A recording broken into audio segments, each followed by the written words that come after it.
Santiago Méndez era de esos hombres que nunca se permitían quebrarse. Fundador de una de las promotoras inmobiliarias más importantes de Madrid, había construido su imperio desde abajo, comenzando como peón de obra al lado de su padre. Pero aquel sábado gris, bajo una lluvia persistente y silenciosa, parado frente a un ataúd cerrado cubierto de lirios blancos, Santiago no era más que un hombre roto. 3 días antes, su esposa, Elisa, había desaparecido tras un supuesto accidente de helicóptero mientras regresaba de una reunión en Marbella. Según los informes, el aparato cayó al mar y solo se recuperaron fragmentos de los restos, junto con documentos y pertenencias que identificaban a Elisa. Por el estado del cuerpo, dijeron, el ataúd debía permanecer sellado. Santiago apenas podía respirar entre lágrimas, rodeado de empresarios y políticos, cuando sintió una pequeña mano tocar su brazo. Era una niña de unos 12 años, vestida con ropa desgastada, zapatillas sucias y el cabello recogido, de forma descuidada. Pero lo que realmente llamaba la atención eran sus ojos, grandes, serenos, determinados. Santiago, aún en trance, giró lentamente la cabeza hacia ella. Antes de que pudiera decir algo, la niña murmuró con una firmeza que le erizó la piel: «Señor, su esposa está viva».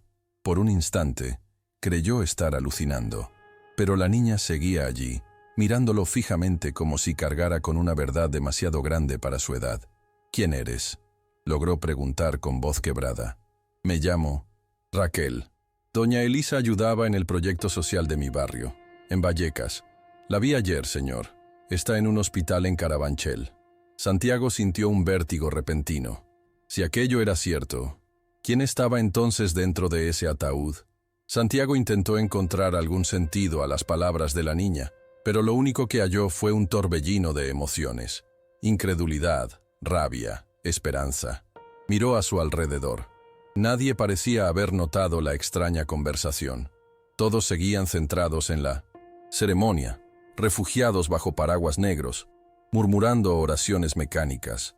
Él se agachó, se acercó a la niña con cautela. «¿Estás segura de lo que viste?», preguntó con voz temblorosa. Raquel asintió sin vacilar y abrió la mano lentamente. En el centro de su palma descansaba un colgante de esmeralda en forma de mariposa. Santiago lo reconoció al instante. Era el collar que él mismo había mandado hacer para Elisa por su 10º aniversario de bodas, 3 meses antes. Un diseño exclusivo, imposible de replicar. Aquel mismo colgante que, según la policía, fue recuperado del supuesto cadáver de su esposa. «Ella me lo dio ayer», explicó Raquel con una calma que contrastaba con la confusión del empresario. «Me pidió que lo encontrara y se lo entregara. Dijo que usted sabría que era de verdad». Santiago lo sostuvo entre sus dedos, sintiendo cómo el frío del metal atravesaba su piel y se alojaba en su pecho. Su mirada se desvió hacia su suegro, don Alonso, que conversaba a unos metros con Mauricio Álvarez, su socio de confianza. Ambos lanzaban miradas ocasionales en su dirección. Un escalofrío le recorrió la espalda. «Ven conmigo», dijo finalmente, tomando la mano de Raquel con firmeza. La condujo entre la multitud hasta su coche, un sedán negro estacionado cerca de la entrada del cementerio. «¿Cómo llegaste hasta aquí?», preguntó mientras arrancaba. «Tomé 2 autobuses. Mi madre limpia en el hospital donde está doña Elisa. La vi allí. Está viva, pero no se acuerda bien de todo». El camino hacia Carabanchel se volvió una tortura lenta entre semáforos, tráfico y pensamientos que colisionaban en la mente de Santiago. ¿Cómo una niña de barrio podía tener un objeto que, según la policía, estaba con el cadáver de Elisa? ¿Y si el cuerpo en ese ataúd no era el de su esposa? ¿Y si todo había sido un montaje? Miró a Raquel de reojo. La niña mantenía la vista fija en la ventana, sin rastro de miedo, como si lo que estaban haciendo fuese apenas una visita normal. «¿Y tu madre?», preguntó él de repente. «¿Sabe que viniste a decirme esto?». Raquel negó con la cabeza. «Ella no me habría dejado, pero me enseñó que lo correcto a veces es más importante que lo seguro». Esa frase lo atravesó más que cualquier argumento. Elisa solía decir exactamente eso. Mientras avanzaban por la autovía M30, Santiago recordó fragmentos de conversaciones recientes con Elisa. Ella había empezado a mostrar interés en los balances de la empresa, pidiendo acceso a documentos, preguntando por contratos que él mismo no recordaba haber firmado. Suponía que era mera curiosidad, o el intento de sentirse más conectada a su mundo. Ahora todo parecía parte de una secuencia cuidadosamente ignorada. ¿En qué hospital dijiste que está?, preguntó con el ceño fruncido. En el Hospital San Blas, en Carabanchel. Está en un ala apartada, en el último piso. La puerta dice, paciente 507. La precisión del dato lo dejó sin palabras. Aquella niña no estaba inventando nada. Mi madre oyó al médico hablar con un hombre de gafas. Dijo que debían trasladar a la paciente especial antes de que alguien empezara a hacer preguntas. Santiago tragó saliva. Mauricio usaba gafas, y siempre tenía una excusa perfecta para cada decisión. Hasta ahora. El trayecto desde el cementerio hasta el hospital fue rápido, pero para Santiago pareció eterno. Cada semáforo era una tortura, cada vibración del móvil en su bolsillo, una amenaza. No contestó a ninguna llamada, aunque sabía que su desaparición en pleno funeral no pasaría desapercibida. Cuando llegaron a las cercanías del Hospital San Blas, no se atrevió a aparcar justo en la entrada. Optó por dejar el coche a unas calles de distancia y caminar junto a Raquel hasta una pequeña cafetería frente al edificio. «Podemos esperar aquí», sugirió la niña. «Desde esta ventana se ve la entrada de servicio. Es por donde mi madre sale a fumar». Santiago pidió un café solo y un colacao para Raquel. Sentados frente al ventanal empañado, el empresario miraba su reloj cada 30 segundos, sintiendo que algo estaba a punto de estallar. «¿Cómo conociste a Elisa?», preguntó, intentando calmar sus propios nervios. «Ella fue a nuestra escuela un día. Dijo que quería montar una biblioteca comunitaria. Al principio todos pensábamos que era otra rica más que venía a sacarse fotos. Pero volvió. Cada semana traía libros nuevos. Se sentaba con nosotros. Leía en voz alta. Incluso consiguió que arreglaran el tejado cuando llovía y se mojaban las aulas». Raquel hablaba con una mezcla de cariño y admiración que hizo que Santiago se sintiera miserable. Mientras él estaba enfrascado en reuniones y cifras, Elisa construía puentes reales con personas reales. La mirada de Raquel se suavizó al mirarlo. «Ella hablaba de usted, ¿sabe? Decía que usted venía de abajo, que había trabajado en la obra como su padre, y que por eso confiaba en que un día haría algo grande también con el corazón, no solo con ladrillos». Santiago sintió que el alma se le encogía. Había olvidado muchas cosas, demasiadas. Fue entonces cuando una figura conocida apareció por la puerta lateral del hospital. Una mujer de uniforme celeste, pelo rizado recogido en una coleta baja y rostro visiblemente cansado. Apenas pisó la acera, encendió un cigarro y miró a su alrededor con gesto rutinario. «Es mi madre», dijo Raquel poniéndose de pie rápidamente. Santiago dejó unas monedas sobre la mesa, mucho más de lo que costaban las bebidas, y siguió a la niña hasta la acera. «Mamá», llamó Raquel en voz baja. La mujer giró alarmada, primero mostrando alivio al ver a su hija, y luego preocupación al notar al hombre elegante que la acompañaba. «¿Qué haces aquí, Raquel?»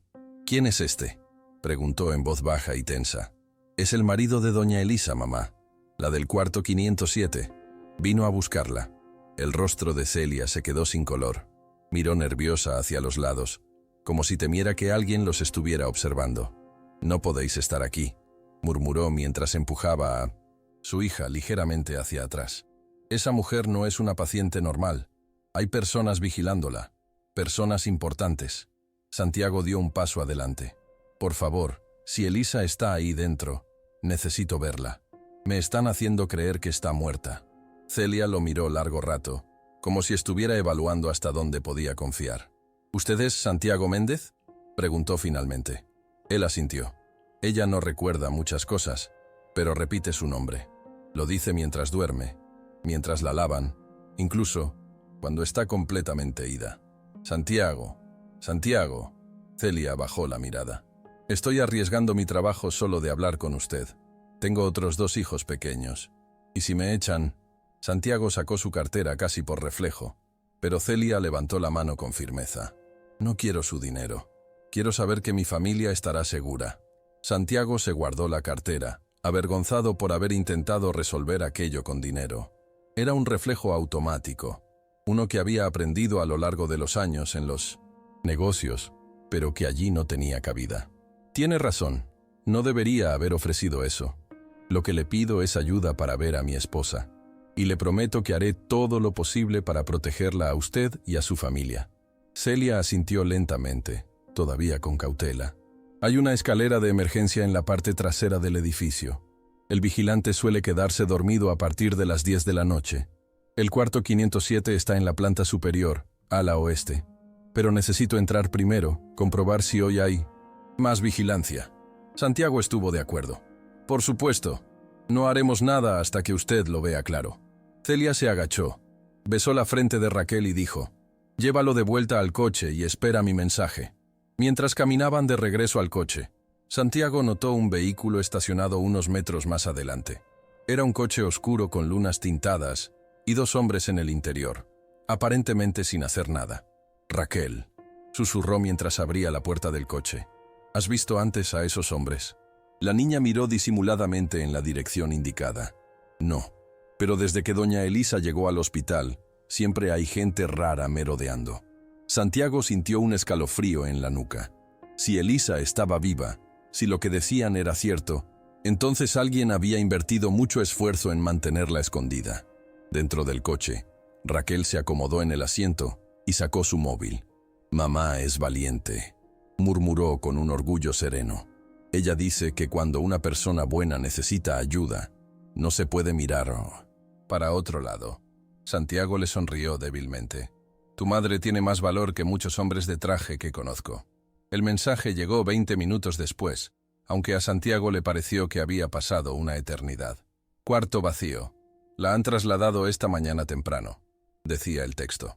Al leerlo, sintió que algo dentro de él se rompía en 1000 pedazos. Golpeó el volante con la palma abierta, tragando una oleada de impotencia. «¿Qué quiere decir eso?», preguntó Raquel alarmada. «Que llegamos tarde. Ya no está en el hospital». Santiago tomó una profunda bocanada de aire e intentó calmarse. «¿Tu madre puede averiguar a dónde la llevaron?». Raquel ya estaba escribiendo en el móvil. «Le estoy preguntando». El coche permaneció en silencio mientras esperaban una respuesta.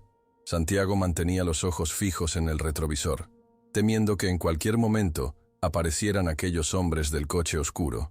El teléfono vibró. No quieren decir nada, pero dejaron una carpeta en el despacho del médico. Mamá va a intentar cogerla. Santiago cerró los ojos un instante. Esa mujer, que hasta hace una hora era una desconocida, estaba arriesgando su empleo e incluso su seguridad por su esposa. «Tu madre es increíble, Raquel», dijo con admiración sincera. «Ella dice que uno hace lo que debe hacer», respondió la niña encogiéndose de hombros, como si fuera lo más normal del mundo. Pasaron otros 20 minutos eternos hasta que Celia apareció corriendo por la acera, jadeando. Subió al asiento trasero y cerró la puerta de golpe. «No pude coger la carpeta, estaba bajo llave, pero escuché a las enfermeras hablar. Dijeron que la trasladaron a una clínica privada en las afueras de Toledo». Santiago se giró de inmediato. «¿Toledo?» «Sí, Clínica Monteverde.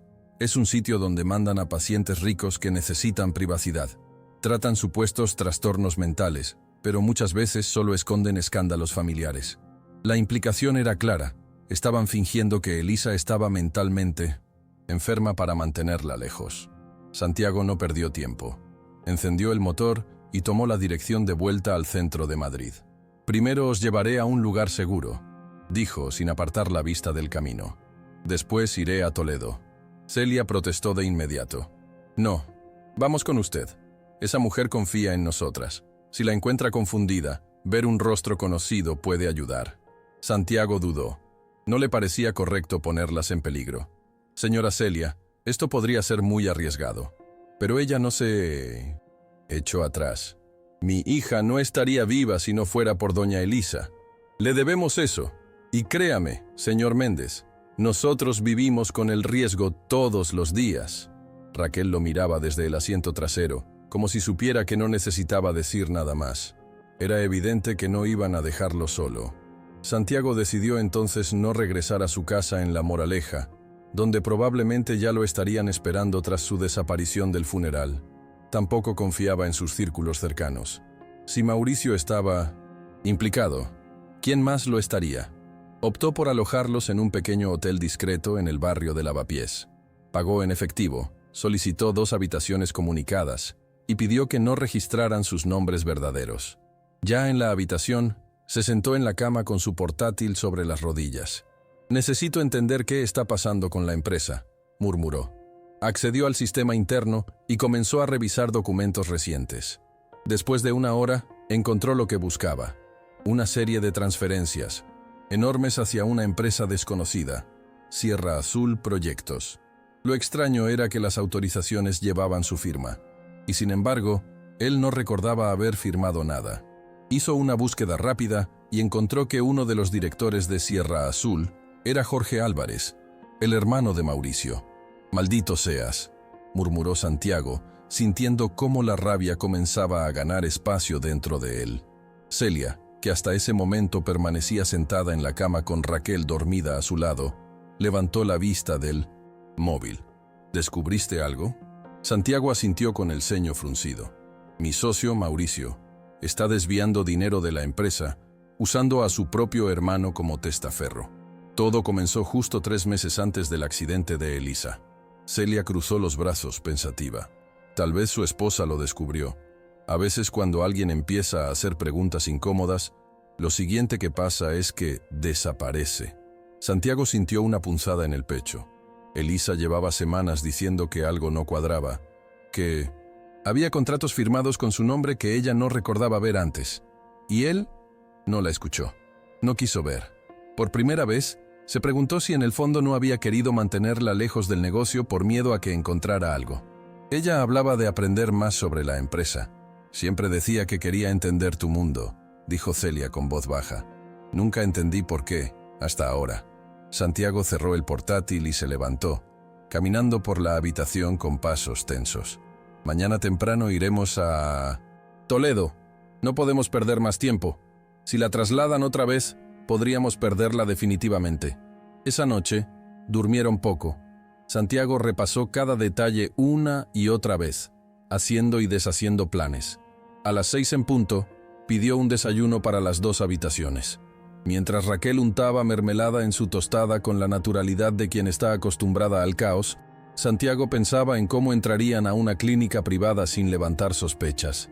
«Diremos que buscamos a mi hermana», dijo, finalmente. «Una mujer de 40 años con episodios de confusión mental. Diré que puede haber sido ingresada con otro nombre. Es un hilo delgado, pero tal vez sirva». La carretera hacia Toledo amanecía cubierta por una neblina espesa. Santiago conducía con los ojos fijos en el asfalto, mientras el silencio reinaba dentro del coche. Elisa podía estar a menos de 1 hora de distancia, o ya haber sido trasladada otra vez. La clínica Monteverde se encontraba en las afueras, en una colina rodeada de vegetación densa. El edificio era una antigua finca rehabilitada, de esas que parecen más un hotel boutique que un centro médico. Desde el primer momento, Raquel lo definió con una puntería inquietante. «Parece uno de esos sitios donde la gente con dinero esconde sus problemas». Santiago esbozó una mueca amarga. No era el lugar donde imaginaba que su esposa pasaría sus días, mucho menos sedada contra su voluntad. Aparcó el coche a unos metros del acceso principal y observó los alrededores. La entrada era discreta, con apenas un letrero elegante que decía «Clínica Monteverde, Salud Mental Integral». Pocos coches llegaban, y quienes lo hacían eran recibidos con extrema cortesía por personal uniformado. «Vamos a intentarlo por la vía oficial primero», dijo Santiago mientras alisaba la camisa que había elegido con cuidado para parecer un visitante más. En la recepción, una joven de sonrisa impecable los atendió con profesionalismo. «¿En qué puedo ayudarles?» «Estoy buscando a mi hermana», improvisó Santiago con naturalidad. «Creemos que pudo ser ingresada aquí recientemente bajo otro nombre. Ha estado confundida. Se perdió hace unos días y tenemos razones para pensar que fue traída hasta aquí por error o en medio de una situación familiar compleja». La recepcionista lo miró, visiblemente incómoda. «Lo siento mucho, pero no tenemos ningún ingreso reciente con ese nombre». Y por política de la clínica, no podemos confirmar la identidad de nuestros pacientes sin autorización expresa. Santiago se inclinó levemente sobre el mostrador, bajando la voz.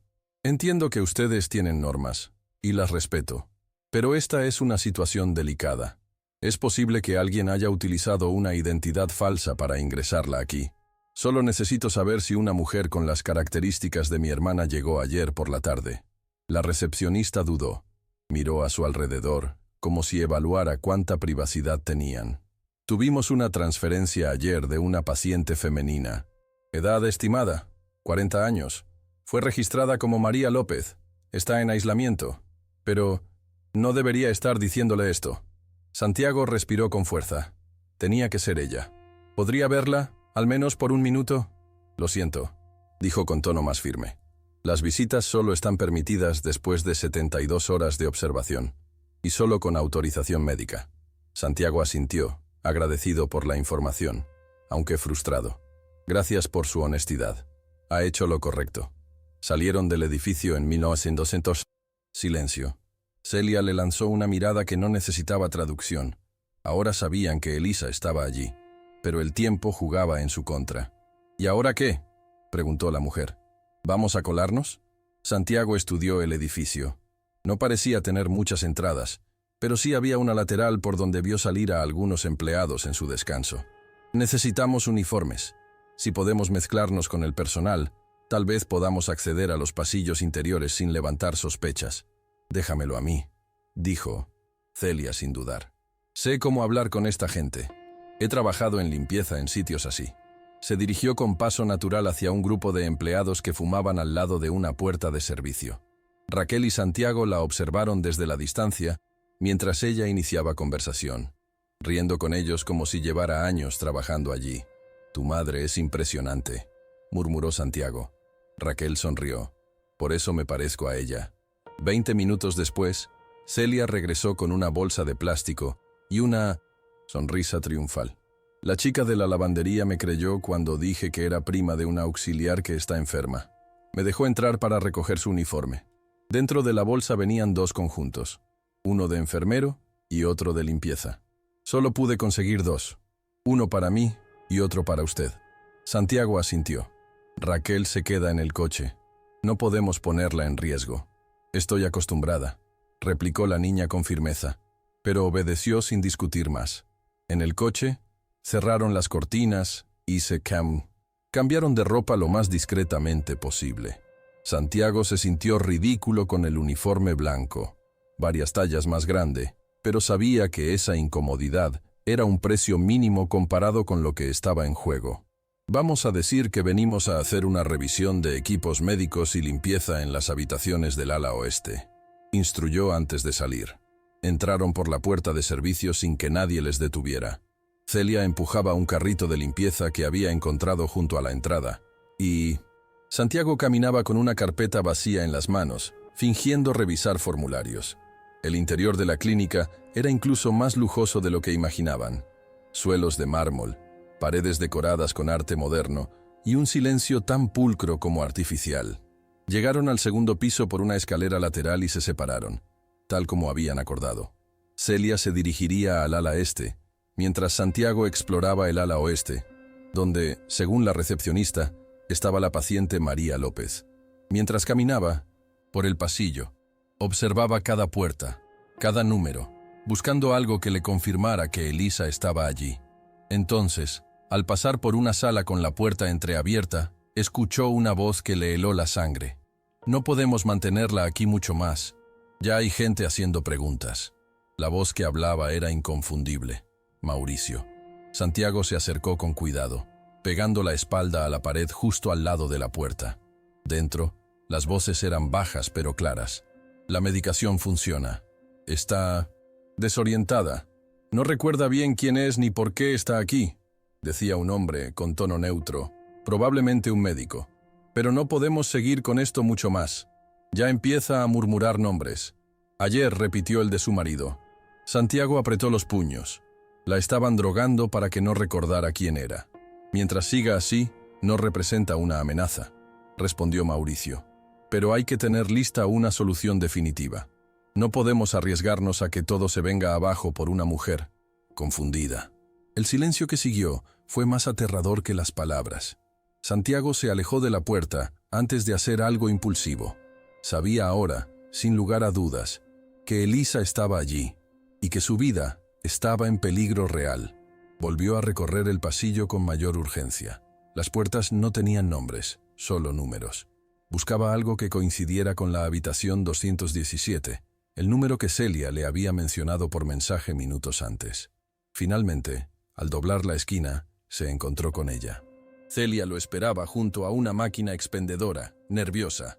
«Es el cuarto 217. Está dentro. La vi cuando cambiaban las sábanas. Pero hay un guardia en la puerta». Santiago sintió una descarga eléctrica por todo el cuerpo. «¿Sigue ahí?» Salió hace 5 minutos a buscar café. «Este es nuestro momento». Corrieron hacia la puerta cuidando de no llamar la atención.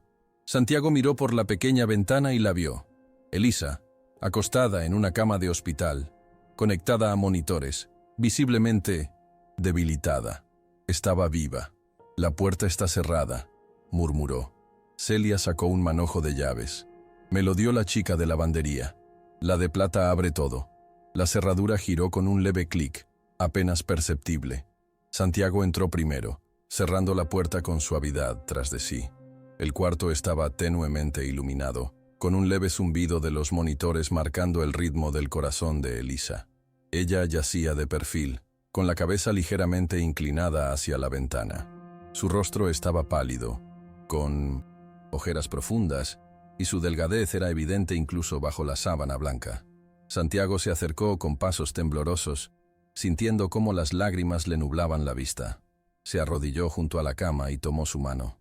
«Elisa, soy yo, Santiago», susurró, acariciando sus dedos con los suyos. Al principio no hubo reacción, pero luego, apenas un temblor. Las pestañas de Elisa parpadearon con dificultad. Un murmullo escapó de sus labios. «Santiago». Celia se acercó a los aparatos y examinó el gotero. «Está sedada, pero no completamente. Podemos intentar despertarla poco a poco». Santiago asintió, con la voz entrecortada. «No podemos quedarnos mucho tiempo. Tenemos que sacarla ahora».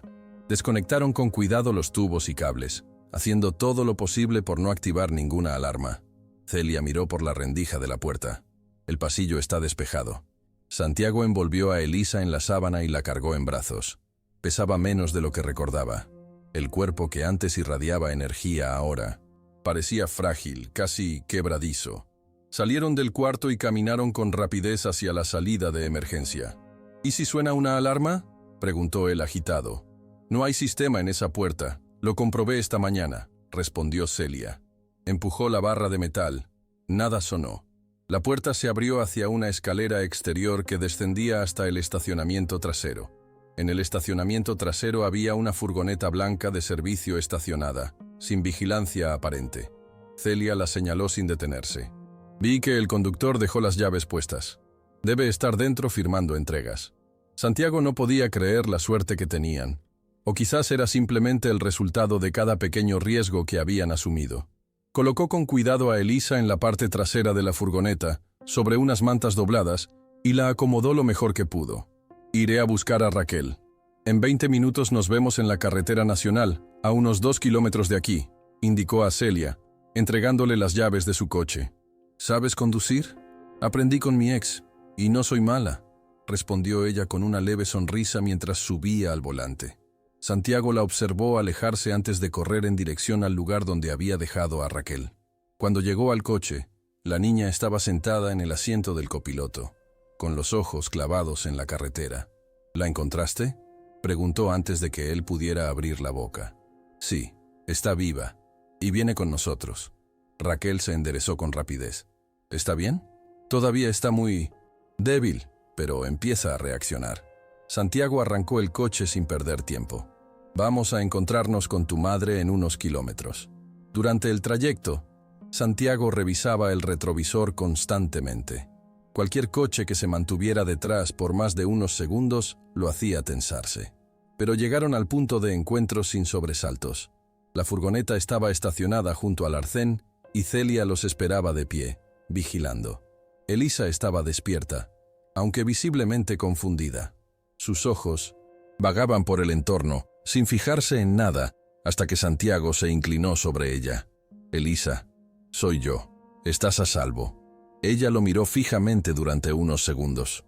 Una chispa de reconocimiento cruzó sus pupilas antes de que volviera a cerrar los ojos.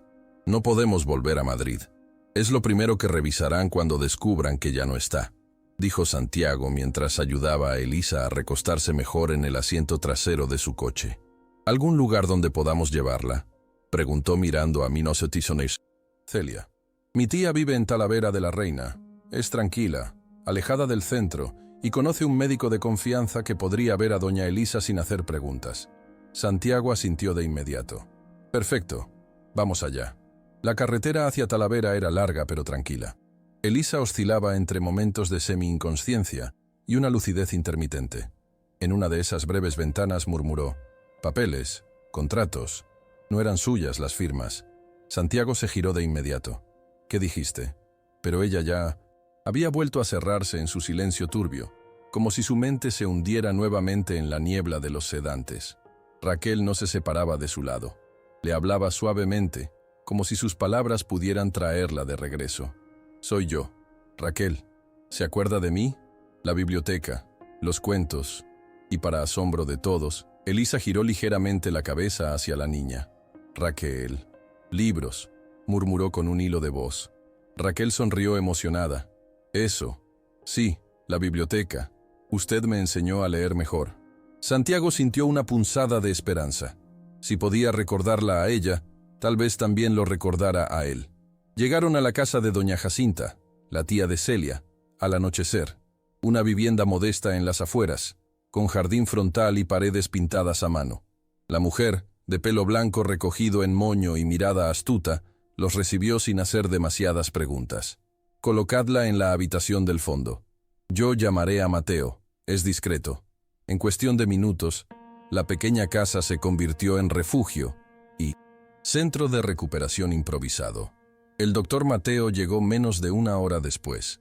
Era un hombre delgado, de rostro amable, lentes redondos y un maletín de cuero desgastado que parecía tan viejo como él. Examinó a Elisa con calma, sin hacer demasiadas preguntas.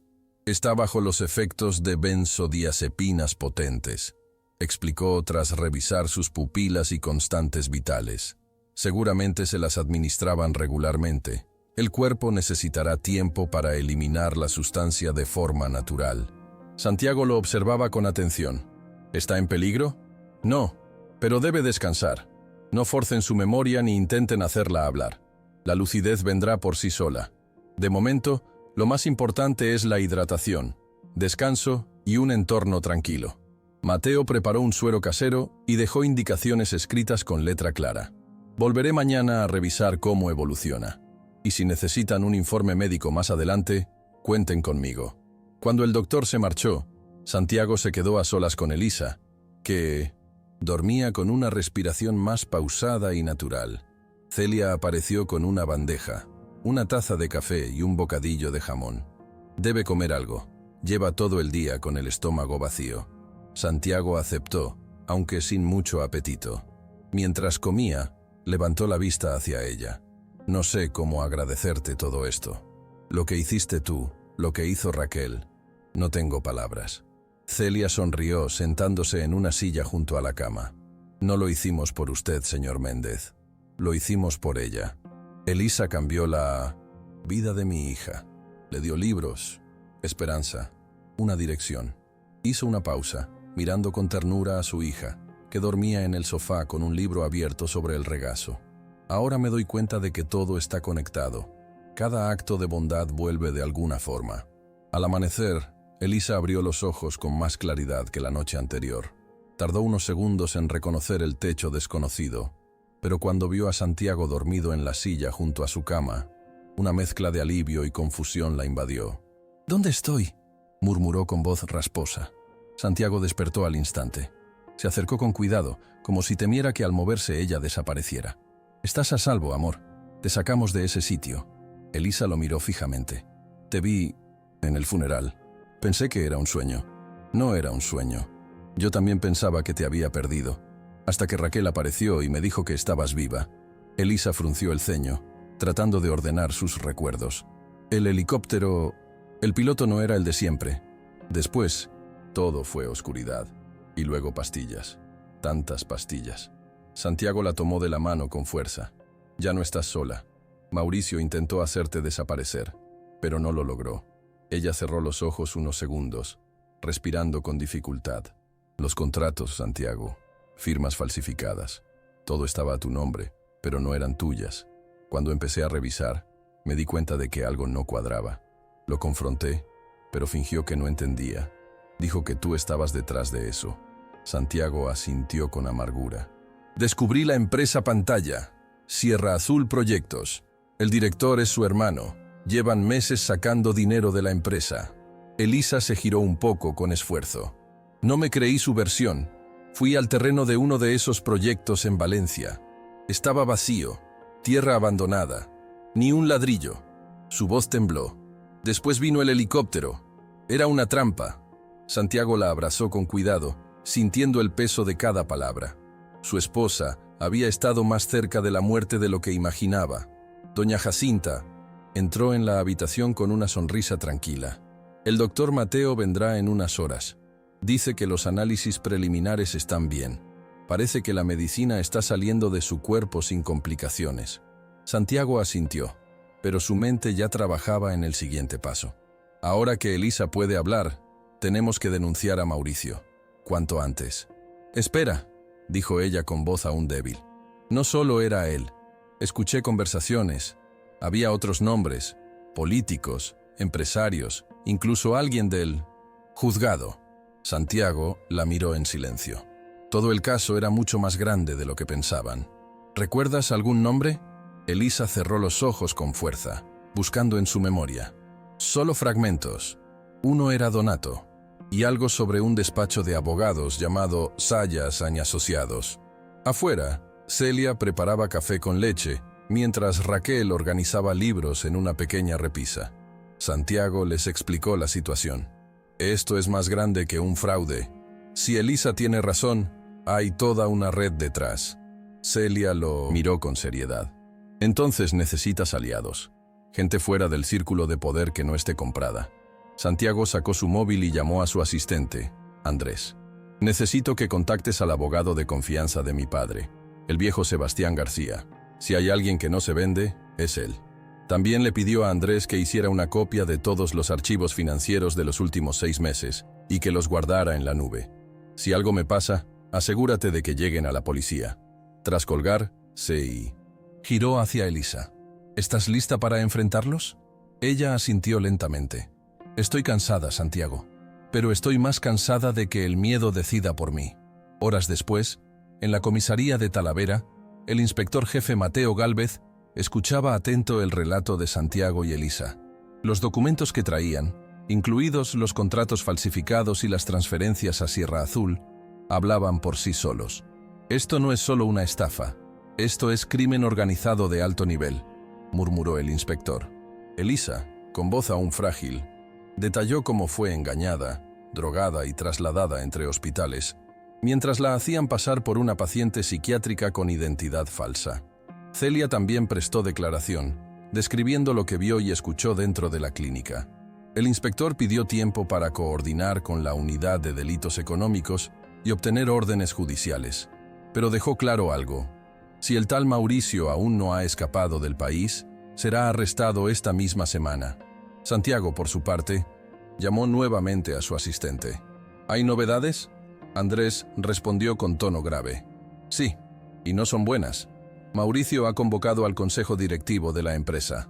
Dice que, ante tu desaparición y tu estado mental inestable, solicitará que lo nombren presidente de forma permanente.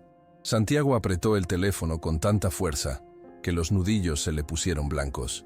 Van a usar la desaparición de Elisa y mi ausencia como pretexto para tomar todo el control. Andrés bajó la voz. Hay más. Estuve revisando los registros y encontré pagos a una clínica privada en Valencia, a nombre de una tal María López, semanas antes del accidente. ¿Quieren decir que todo esto estaba planeado desde antes? Andrés confirmó. Exactamente. Santiago colgó sin decir una palabra más. Su determinación ahora era de hierro. Mauricio no solo había intentado robarle su empresa, había intentado borrarle la vida. Esa misma noche, el abogado Sebastián García llegó a la casa de doña Jacinta.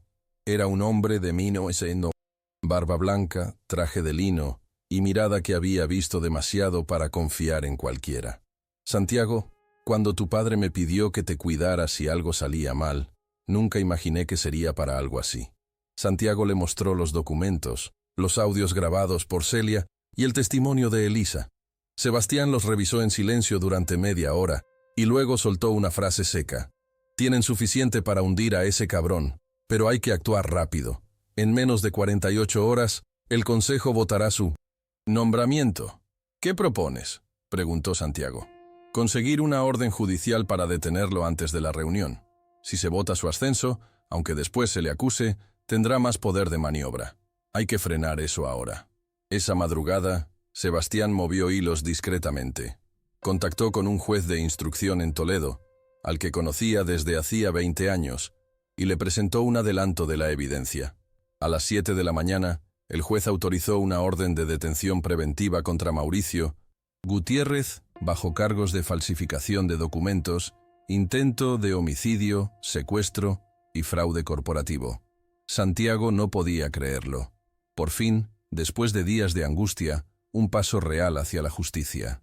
Sin embargo, el inspector Gálvez llamó con una advertencia. Creemos que Mauricio fue alertado. Su coche no está en su casa y sus móviles están apagados. Santiago maldijo entre dientes.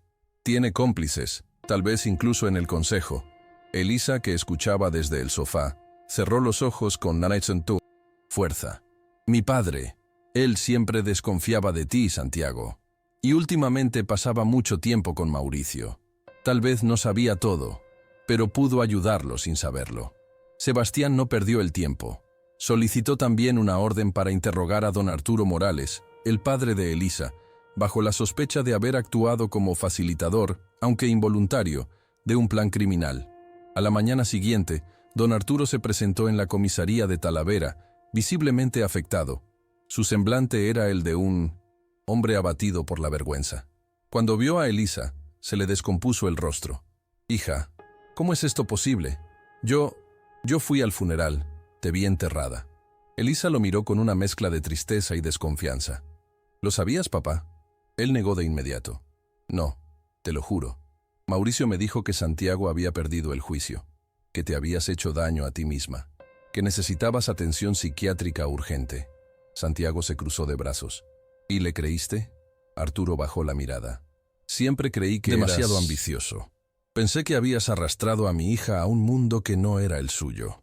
La conversación fue supervisada por el inspector Gálvez, quien intervino cuando Arturo mencionó una reunión con Mauricio 2 días antes del funeral. Me pidió que ayudara a convencer a los accionistas de que Santiago no estaba bien, que él tomaría las riendas hasta que todo se aclarara. ¿Y qué más te ofreció?, preguntó el inspector. Arturo dudó unos segundos. Un asiento permanente en la fundación. Familiar. Control total sobre los proyectos de Elisa. Elisa dejó escapar una risa amarga. Entonces, sí sabías que algo no cuadraba. Arturo la miró con ojos vidriosos. No sabía que estabas viva, si lo hubiese sabido, pero sí sabías que algo oscuro pasaba.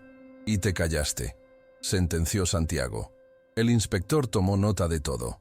Don Arturo, por el momento no está detenido, pero deberá permanecer disponible para nuevas declaraciones.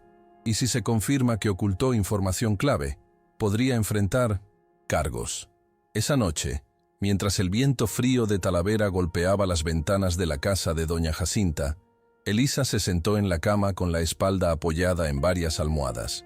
Aunque aún tenía la voz débil, su mente estaba más lúcida que nunca. Tenemos que estar preparados para lo que venga después, dijo mirando a Santiago. Si esto se hace público, saldrán más nombres. Gente que no dudará en silenciarme para no caer con Mauricio. Santiago asintió. Por eso vamos a actuar por etapas. Primero, lo detendremos. Luego mostraremos las pruebas. Cuando el juez las tenga todas, él mismo ordenará las demás detenciones. ¿Y si lo sacan del país antes?, preguntó Celia desde el umbral de la puerta. He visto cómo esa clase de hombres desaparece en un jet privado mientras el resto se queda mirando. Sebastián, sentado a su lado revisando papeles, respondió sin levantar la vista. Por eso tengo a alguien vigilando el aeropuerto de Barajas y todas las salidas privadas. A la mañana siguiente, las indomescientes noticias explotaron. Empresario madrileño buscado por fraude millonario y falsificación de identidad. El rostro de Mauricio Gutiérrez aparecía en todos los noticieros y la imagen de Elisa, aunque pixelada, acompañaba las crónicas que hablaban de una mujer dada por muerta, ahora clave para una de las mayores investigaciones financieras del año. Santiago recibió una llamada de Andrés. No lo vas a creer. 2 miembros del consejo acaban de dimitir. Dicen que no sabían nada del plan de Mauricio, pero quieren colaborar con la investigación.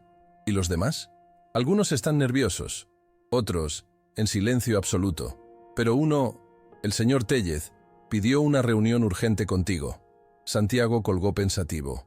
Todo se estaba moviendo. El castillo de cartas que Mauricio había construido comenzaba a tambalearse, pero no podían cantar victoria aún. El traidor seguía libre, y el tiempo se acababa.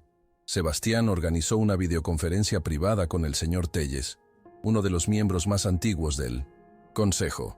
La cara del hombre en la pantalla era la de alguien que había visto un cadáver saliendo del armario. Santiago, no estoy aquí para defender a Mauricio. Nunca imaginé que llegaría tan lejos. Pero necesito proteger a mi familia. Él tiene contactos, gente con la que no se juega. Santiago se mantuvo sereno. No estoy aquí para chantajearte, Tellez. Solo quiero saber qué sabes y hasta dónde llega esta red. El hombre suspiró y miró hacia los lados, como si alguien pudiera oírlo desde dentro, de su propia oficina. Mauricio tenía acceso a cuentas paralelas, usaba nombres falsos y triangulaciones en paraísos fiscales. Pero lo más grave es que contaba con protección de un juez en Valencia, el mismo que firmó tu inhabilitación temporal como CEO durante tu ausencia. Santiago cerró los ojos un instante. ¿Ese juez tiene nombre? Claro que lo tiene, respondió Tellez. Se llama Antonio Barea. Sebastián, que escuchaba desde el otro lado de la sala, lo anotó de inmediato. Ese nombre ya ha salido en otros casos turbios, murmuró. Elisa, sentada junto a Santiago, apretó su mano. Ese fue el nombre que escuché en la clínica. Uno de los enfermeros lo mencionó mientras hablaban por teléfono. El rompecabezas se armaba pieza por pieza. Sebastián levantó la mirada. Con eso podemos solicitar una investigación federal. Si logramos probar que la trama cuenta con apoyo judicial, podemos trasladar el caso fuera de Madrid. Menos posibilidades de interferencias. Santiago asintió. Hazlo. En ese momento Raquel entró corriendo en la sala, agitada. «Mamá, tío Santiago, hay policías en la entrada. Dicen que atraparon a Mauricio». El corazón de Santiago dio un vuelco. Corrió hacia la puerta, con Elisa y Sebastián detrás. En el umbral, un inspector de la Policía Nacional lo esperaba con una sonrisa contenida. «Lo tenemos». Fue interceptado en la estación de tren de Zaragoza, intentando tomar un AVE hacia Francia con documentación falsa. Elisa se llevó una mano al pecho, como si el aire finalmente volviera a entrar en sus pulmones. «¿Está bien? ¿No opuso resistencia?», preguntó. Intentó sobornar a los agentes. Luego amenazó con llamar a gente importante, pero ya teníamos todo preparado.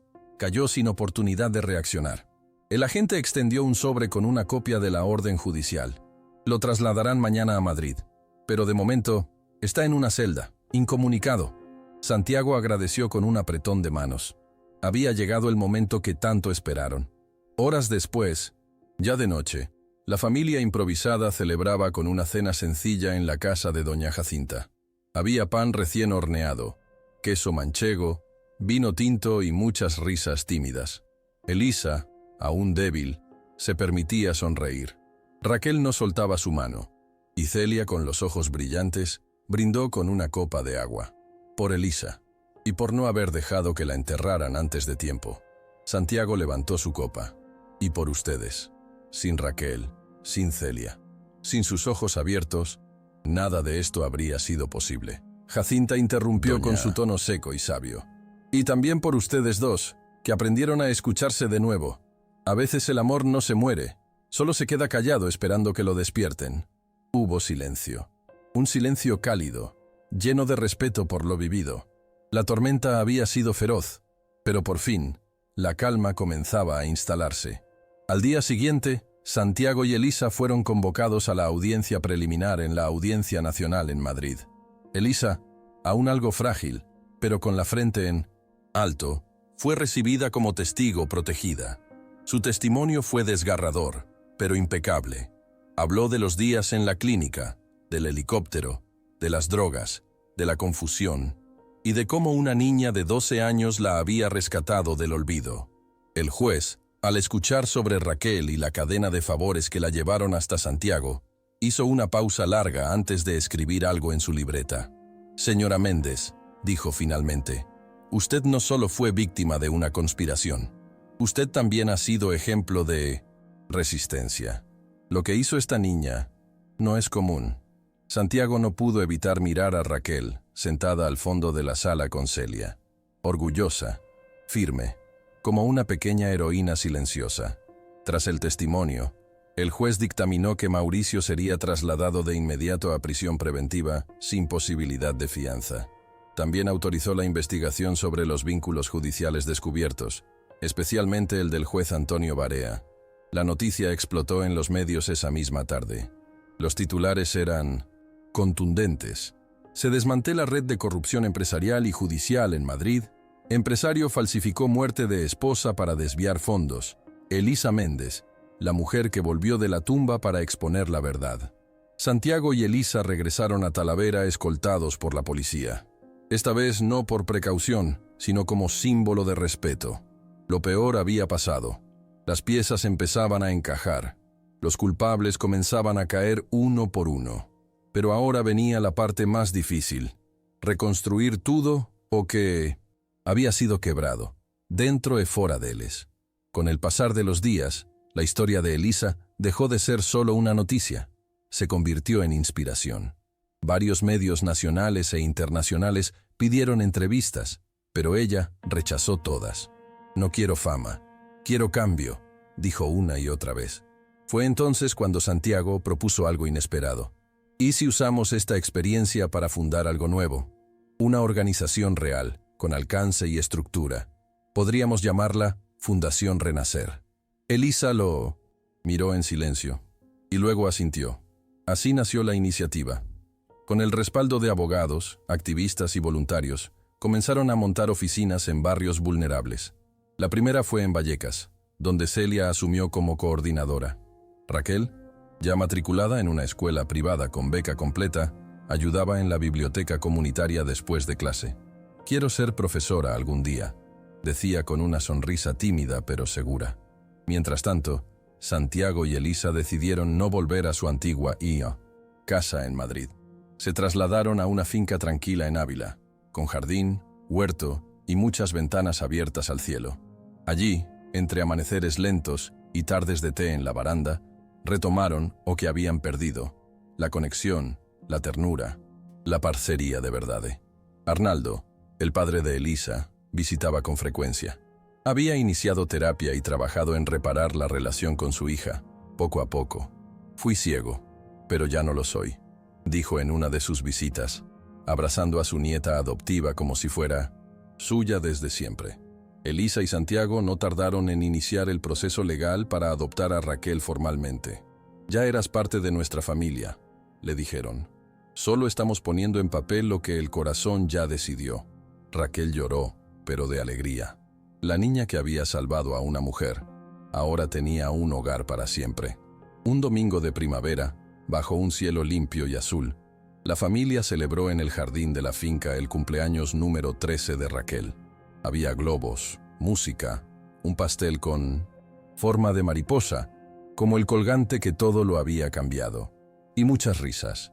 Celia preparó empanadas caseras, Arnaldo trajo helado desde Madrid, y hasta Sebastián apareció con un regalo envuelto en papel dorado, una pluma fuente antigua y un cuaderno en blanco, para que escribas tu propia historia, le dijo con una sonrisa.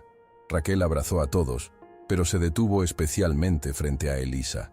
«¿Sabe qué es lo más bonito de todo esto?», preguntó. Elisa acarició su cabello. «Dímelo, corazón». «Que yo vine a salvarla». Y al final, usted me salvó a mí.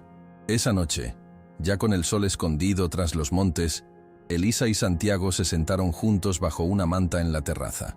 No necesitaban hablar mucho. El silencio entre ellos ya no era incómodo, sino lleno de significado. Habían sobrevivido al engaño, al dolor, a la traición, y estaban allí, más fuertes que nunca. «Nunca pensé que un día vería esto así», dijo él, mirando las luces del jardín encendidas por Raquel. La justicia, la familia, el amor, todo al mismo tiempo. Elisa apoyó la cabeza en su hombro. A veces, lo que parece el final es solo la parte donde todo comienza de verdad. Santiago la besó en la frente y asintió. Y aunque no sabían qué les deparaba el futuro, sabían que estaban preparados, porque lo habían enfrentado todo y habían vencido. Semanas después, Mauricio fue condenado por todos los cargos: fraude, tentativa de homicidio, secuestro, falsificación de documentos y asociación ilícita. El tribunal ordenó una reparación millonaria a favor de la Fundación Renacer y la familia Méndez, aunque el dinero era lo de menos. Lo importante era la verdad, limpia y clara, firmada por un juez que no tenía precio ni miedo. Antonio Barea, el magistrado corrupto, fue destituido y enfrenta un proceso penal que podría costarle décadas de libertad. El caso se convirtió en símbolo nacional de lucha contra la corrupción encubierta en trajes caros y sonrisas falsas. El nombre de Elisa, lejos de quedar manchado, se convirtió en bandera para miles de mujeres que también habían sido silenciadas. Elisa volvió a escribir.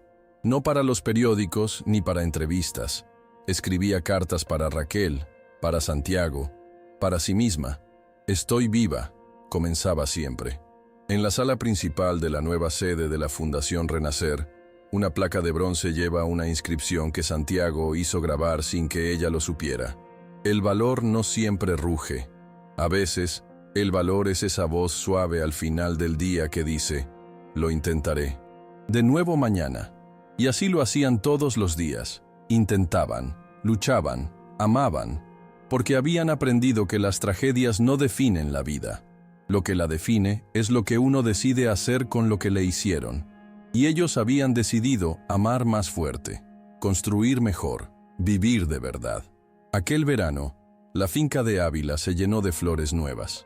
Elisa y Raquel plantaron juntas una hilera de girasoles justo al lado del colgador, donde ahora pendía, en una caja de cristal, el colgante de mariposa que inició todo. «Esto es para recordar que hasta lo más pequeño puede cambiar una vida entera», dijo Elisa, mientras enterraban las semillas. Raquel sonrió. «¿Cree que alguien más va a necesitar que lo salvemos?» Elisa la miró con dulzura. «Siempre hay alguien. Por eso estamos aquí». A lo lejos, Santiago construía una banca de madera, mientras Celia preparaba limonada y doña Jacinta tejía en la sombra. Ya no era una familia convencional, pero lo que tenían superaba cualquier molde tradicional. Y, así, bajo el cielo abierto de Castilla, con el viento corriendo entre árboles y sonrisas, terminó una historia que pudo haber sido una tragedia, pero eligió ser un renacimiento, porque a veces el mayor acto de valentía no es enfrentarse a un enemigo, sino volver a confiar, volver a amar, volver a empezar. Y esa familia lo hizo, no una vez, sino todos los días, porque entendieron que el amor, como la justicia, no llega solo, se construye, se defiende, se celebra, y cuando llega, ilumina incluso lo que antes parecía oscuridad.